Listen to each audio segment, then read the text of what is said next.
All right, welcome all my friends, welcome all again, and welcome fans of Smash Mouth, and rest in peace to Steve Harwell, who died about a month ago. And I definitely wanted to make a video. I didn't want to do the kind of tribute video thing because, they don't really get a lot of attention anyway, but sometimes I just thought I would say my piece and just put it out there. But I thought I'd do a ranking video for Smash Mouth because, and it's such a weird choice because, I haven't got around to, Santana or Bob Dylan or any of the greats. And a lot of people, when you say you like a Smash Mouth, you don't really get a lot of very good reactions from people, and predominantly because they've become kind of a meme band, and they're also kind of known as a one-hit wonder as well. Um, Though, if you grew up in the late 90s, early 2000s, they actually had a few hits, and more than a few, but there's three that actually charted very high.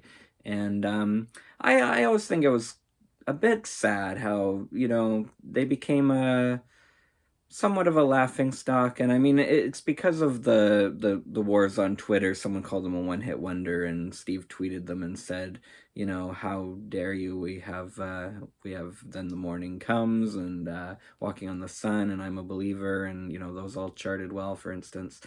And we still make a lot of money touring, blah blah blah. And then, the big factor though is the Shrek factor. But then there was also the thing where some people threw some bread at him on stage and he kind of freaked out, but which was kind of the start of that awful trend of people, disrespectful jerks, just throwing food at people. Like Harry Styles gets hit with chicken wings all the time and stuff.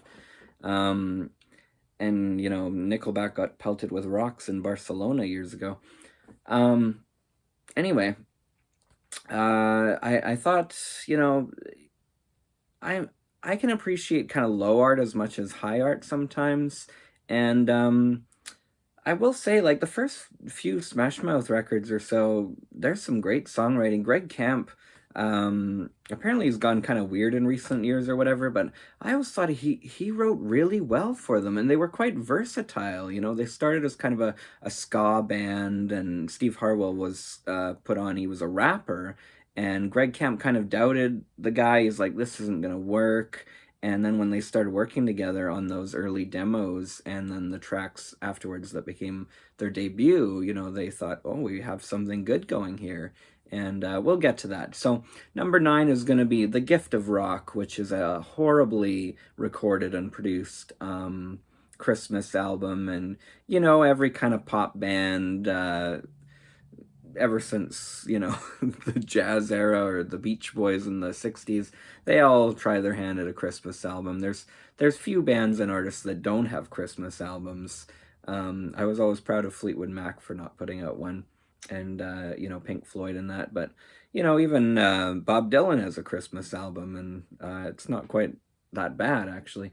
But The Gift of Rock is just really badly recorded, and kind of screams of desperation, because in '05 they were kind of, I think, desperate for another hit. The record that was still the newest one at the time really didn't move a lot of units, but we'll get to that one.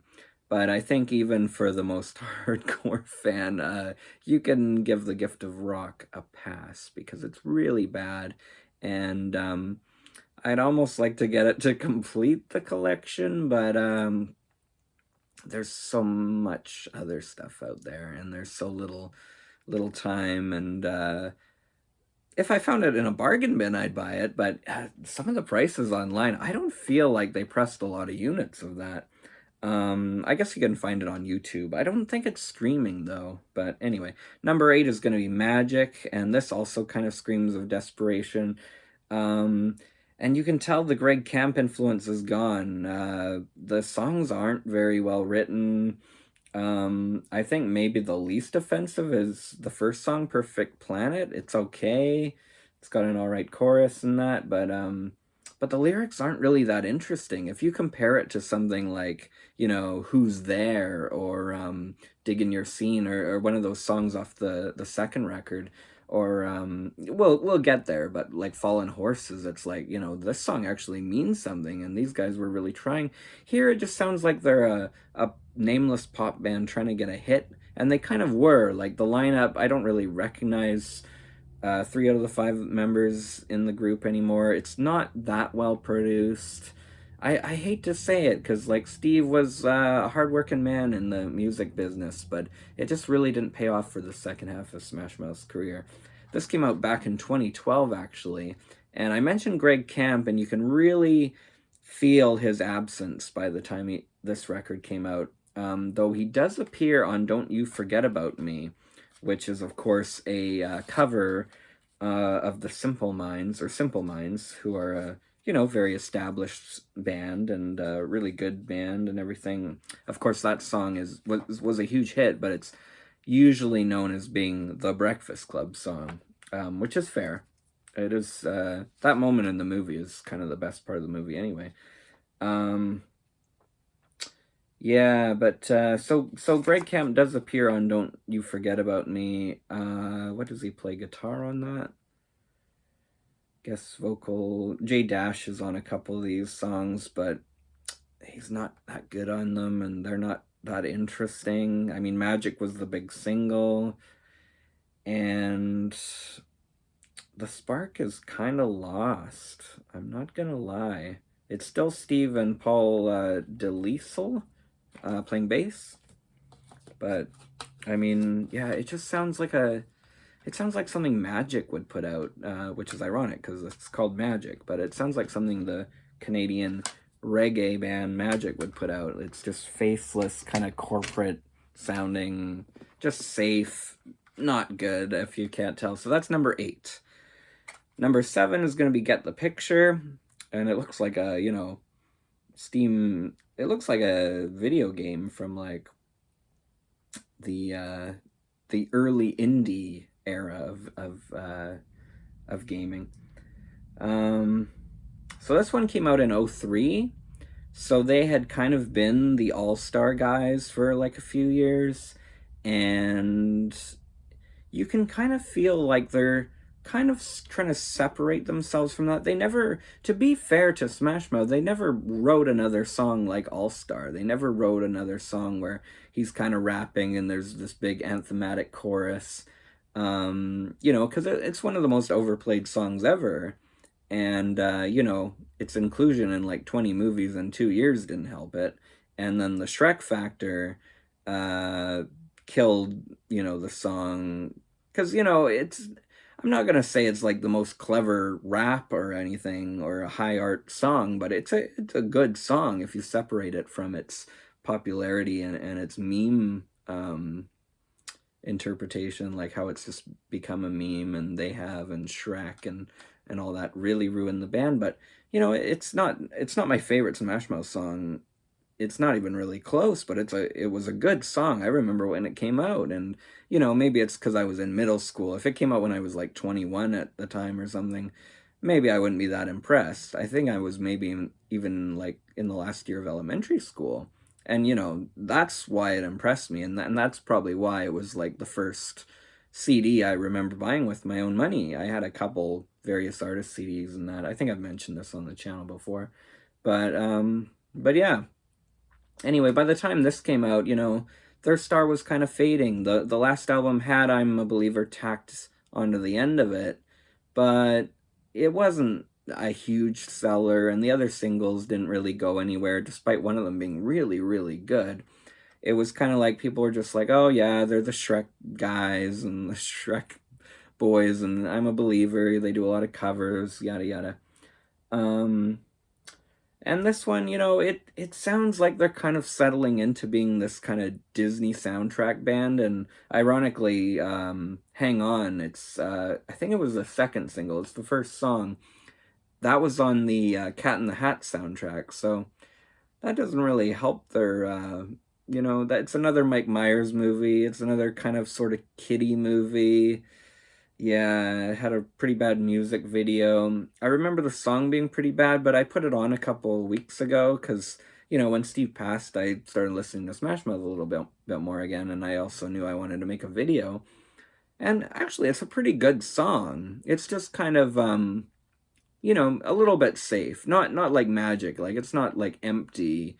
Um, there's some all right songs here, but one of these songs was like in a Hot Wheels video game or show or something to do with Hot Wheels, and it's like they're really kind of shilling. Like they're really trying to play for kids. Like they should have tried to write for a growing up audience instead of, talking down to the audience a little bit.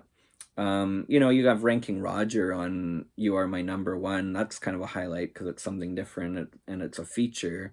They weren't really known for features up till this album, and to put, Ranking Roger, that's pretty cool, really. Like anyone into kind of reggae music and the English beat and all that kind of stuff. Like, it's kind of impressive. I mean, so that was a single. It's track 3, and then it gets regurgitated, the radio remix on the end, which is always a little bit of a red flag, is it not?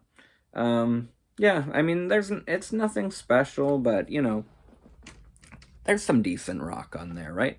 Next up is going to be, and some people wouldn't really include this, but the East Bay Sessions, and it's just interesting because it's there's some tracks from Fushu Mang on here, and Beer Goggles is stylized as Beer Gargles, and Pet Names is on here. Every Word, which would be known later as Every Word Means No, Nervous in the Alley, and they're all kind of rougher, more kind of demo-y versions.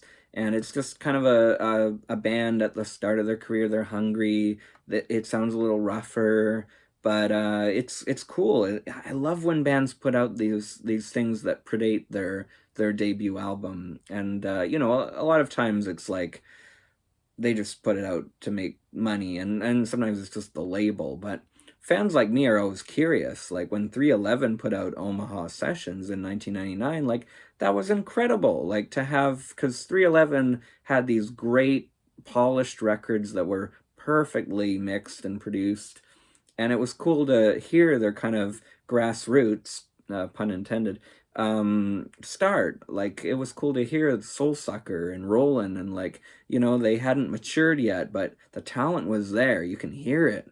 And I just like the rough kind of figuring things out, and a lot of the sounds already here. And same with Smash Mouth. Like the sound is here. It's just it had to be kind of like kind of melted down to its core, and mixed in a way to allow them to get played on radio and allow an audience to come aboard. And yeah, and then you got Come On, Come On is on here, which didn't appear till Astro Lounge, so the second kind of studio album. So, I mean, it's worth it. That's why it's not the lowest in the rank, and that's why I wanted to include it. I'm not sure how easy this one is to get anymore, but anyway. Here's a kind of surprise in the ranking, but Summer Girl, which is kind of probably the most underrated. I assume it's the lowest selling. It's really hard to get. It doesn't seem to ever be streaming. It came out on Beautiful Bomb Records. I feel like it was kind of a limited run thing. And, after Get the Picture didn't do very well, they kind of went back to the basics. And I think the songwriting here is way better than Get the Picture. And it seems like it's not music written for Hot Wheels. And I don't know if they were really accepting that they weren't like a commercial band and they would never really be one again. Obviously, they kept gigging almost until Steve passed away. They just replaced him. I think this year, like earlier this year, they got a different singer from another band to sing for him, and he still does to this day. But I can't really imagine the shows being the same. But correct me if I'm wrong. I mean, Smash Mouth never seemed to play Canada, so I wouldn't really know. But I don't know if it's a good time. But with no Steve and no Greg, it's kind of like, is it Smash Mouth? It's kind of like Stretch, like when those guys were marketed as Fleetwood Mac, and none of the members from the Mac were in the band. And yeah, anyway, I have to do my obligatory Fleetwood Mac reference. But yeah, I mean, it's just fun, summery rock and roll. I mean, it's in the title, Summer Girl, and it's actually one of the better Smash Mouth records. I mean, we're about to get into the really high quality stuff, but yeah. Anyway, but it's probably the most worth it of their after commercial, records or whatever. So Fush Yu Ming, the acoustic version. Now, I'm including this because it was a standalone release. They re-recorded the album in 2018. They did this like Kickstarter thing for it, and they did really good arrangements. Like they did a really good job, and for a lot of people, it showed that they still cared about their, older fans. And the only real problem with it is how auto-tuned a lot of Steve Harwell's vocals are. And this version has both the original CD and the re-recorded one, so it's a 2-disc version, and it even has bonus tracks. Like the aforementioned from a couple of releases ago, East Bay Sessions, Every Word Means No. So that was, that was not on Fushumeng, but it really could have been. In fact, I think it's better than a couple of the tracks. Maybe Padrino. Most of the other tracks, it's like I can't really picture them not being on the record, but so it's nice to get, 4 bonus tracks, even if one's just a remix of Walking on the Sun. And the other's kind of a minute and a half joke song, which, mentions the male anatomy. Sorry about yeah. Which is a fun listen a few times, and then you'll probably never listen to it again in your life, but that's okay. Yeah, so the acoustic album, I mean, it's my Smash Mouth ranking, so I'm gonna put it on there. It's worth it. They definitely tried. I definitely appreciate what they did with the songs. They sound really good. And but yeah, again, it's too bad just how fake the Steve vocals sound. Like the auto tune can be really bad. It's like, wow, he just he just couldn't really belt it out. He couldn't really sing anymore, and he tried. He tried. It's hard to say this like in retrospect too. Like if I made this list a couple years ago, I probably would have approached it differently, but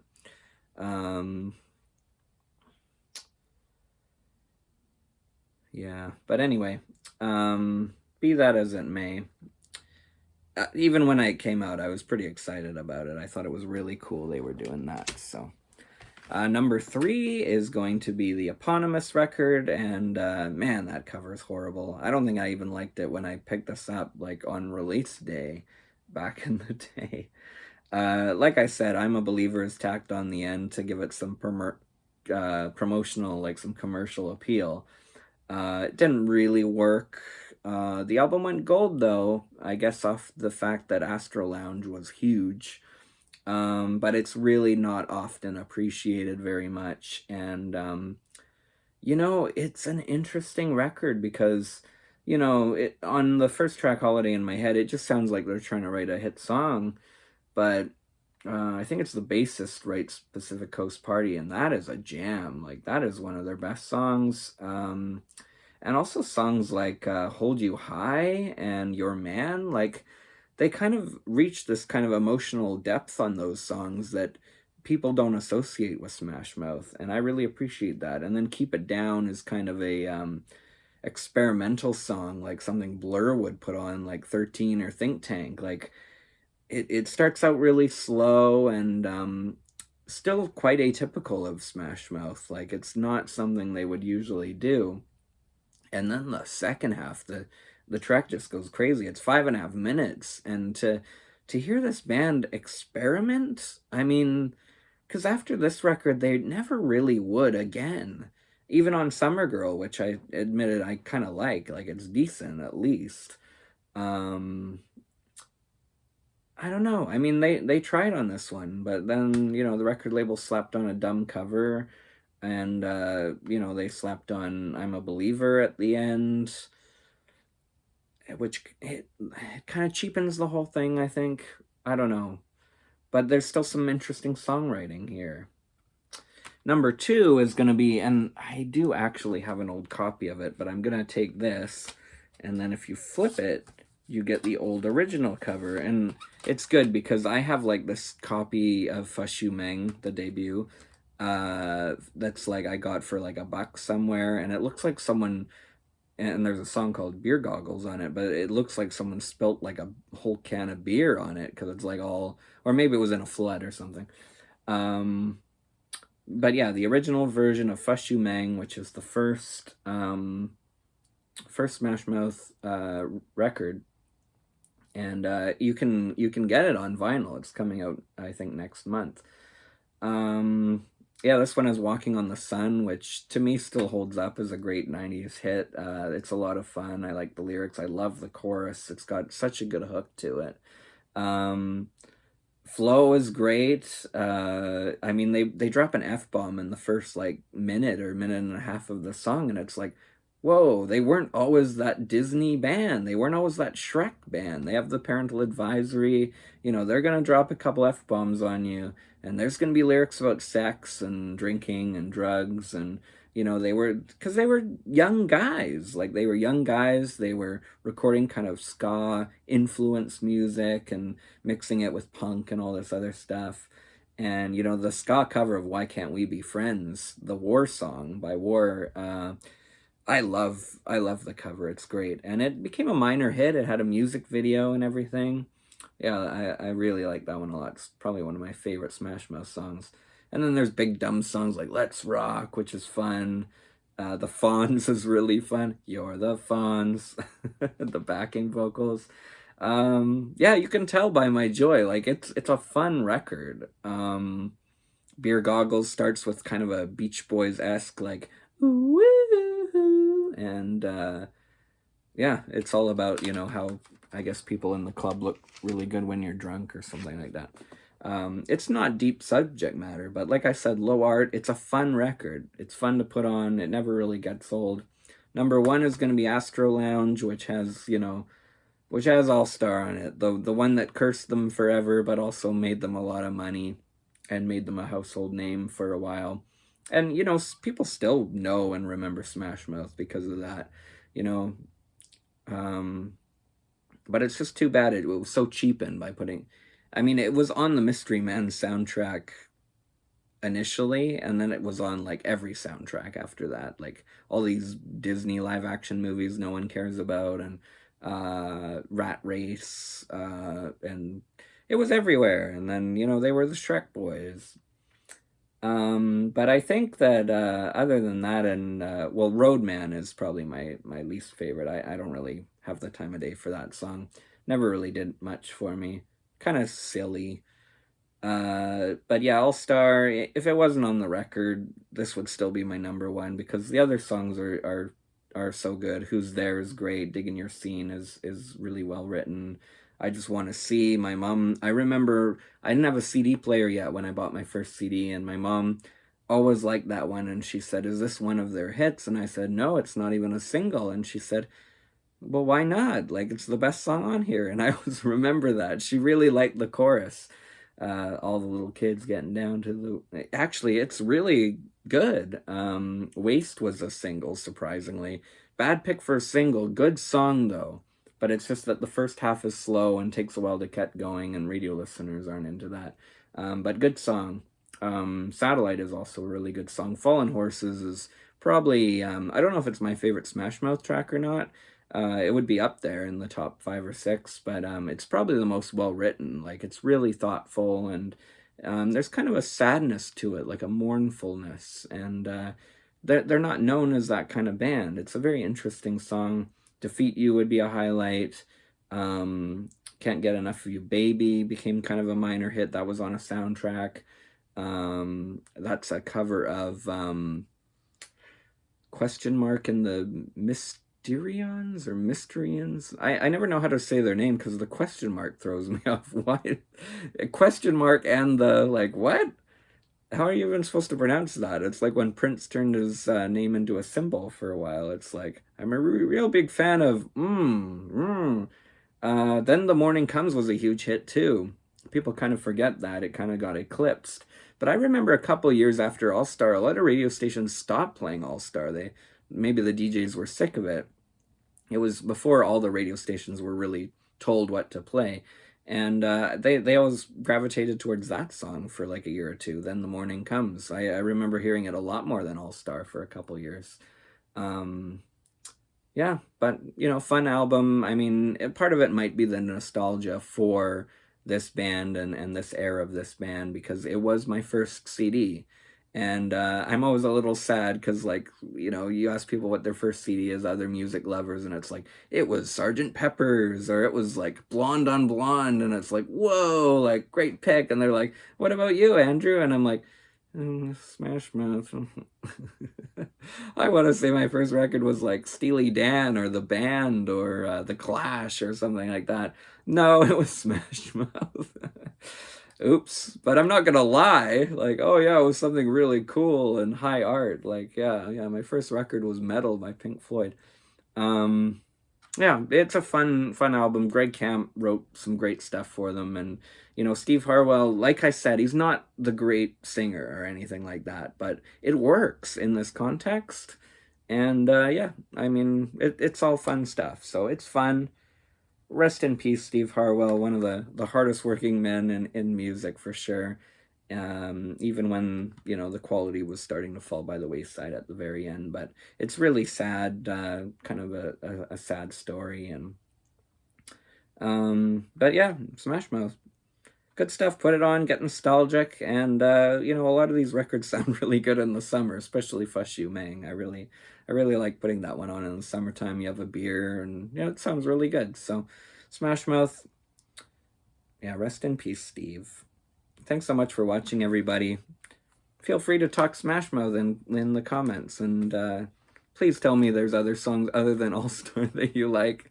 All right, peace out, everybody.